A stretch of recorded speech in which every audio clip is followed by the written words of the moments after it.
Youth Congress മണ്ഡലം ഭാരവാഹികളുടെ തെരഞ്ഞെടുപ്പിൽ കുറവലങ്ങാട്, ഞീഴൂർ മണ്ഡലങ്ങളിലും ജോബോയ് ജോർജ് നേതൃത്വം നൽകുന്ന എ വിഭാഗത്തിന് മുന്നേറ്റം. കടുത്തുരുത്തി നിയോജക മണ്ഡലത്തിൽ കടുത്തുരുത്തി മണ്ഡലം ഒഴിച്ചാൽ മറ്റ് മണ്ഡലങ്ങളിലെല്ലാം ജോബോയ് ജോർജ് നേതൃത്വം നൽകുന്ന പ്രവർത്തകരാണ് വിജയിക്കുന്നത്. കുറവലങ്ങാട് മണ്ഡലത്തിൽ അടക്കം KPCC അംഗത്തിന്റെയും ജോബോയ് ജോർജിന്റെ നേതൃത്വത്തിലുള്ള എ ഗ്രൂപ്പിലെ 2 വിഭാഗങ്ങളാണ് ഏറ്റുമുട്ടിയത്. കുറവലങ്ങാട് മണ്ഡലം പ്രസിഡന്റായി ജോബോയ് ജോർജിനെ പിന്തുണയ്ക്കുന്ന ജിൻസൺ ചെറുമലയാണ് വിജയിച്ചത്.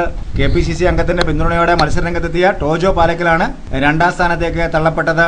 ഐ ഗ്രൂപ്പ് സ്ഥാനാർത്ഥി രംഗത്ത് എത്തിയിരുന്നെങ്കിലും കാര്യമായി മുന്നേറ്റം നടത്തുവാൻ കഴിഞ്ഞില്ല. ഞീഴൂരിൽ രാഷ്ട്രീയ നിരീക്ഷകരുടെ വിലയിരുത്തൽ ഐ ഗ്രൂപ്പ് പ്രതിനിധി വിജയിക്കുമെന്നായിരുന്നുവെങ്കിലും ബലം വന്നപ്പോൾ ഇത് തകിടം മറിയുകയായിരുന്നു. ഞീഴൂർ മണ്ഡലത്തിലും ജോബോയ് ജോർജ് നേതൃത്വം നൽകുന്ന വിഭാഗത്തിന്റെ സ്ഥാനാർത്ഥിയാണ് വിജയിച്ചത്. ശരത് ശശിയാണ് ഇവിടെ മണ്ഡലം പ്രസിഡന്റായി തിരഞ്ഞെടുക്കപ്പെട്ടിരിക്കുന്നത്. KPCC അംഗത്തിന്റെ പിന്തുണയിൽ മത്സരിച്ച അജീഷ് കുമാർ 2ാം സ്ഥാനത്തേക്ക് പിന്തള്ളപ്പെട്ടു. ഉഴൂർ മണ്ഡലമടക്കമുള്ള തെരഞ്ഞെടുപ്പാണ് ബുധനാഴ്ച കുറവലങ്ങാട് നടക്കുന്നത്.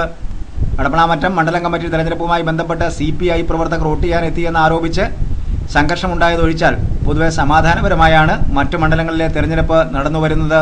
ചൊവ്വാഴ്ച കുറവലങ്ങാട്, ഞീഴൂർ മണ്ഡലം കമ്മിറ്റികളുടെ തെരഞ്ഞെടുപ്പിന് ശേഷം പ്രവർത്തകർ ടൗണിലടക്കം പ്രകടനം നടത്തിയാണ് ആഹ്ലാദം പങ്കുവച്ചത്.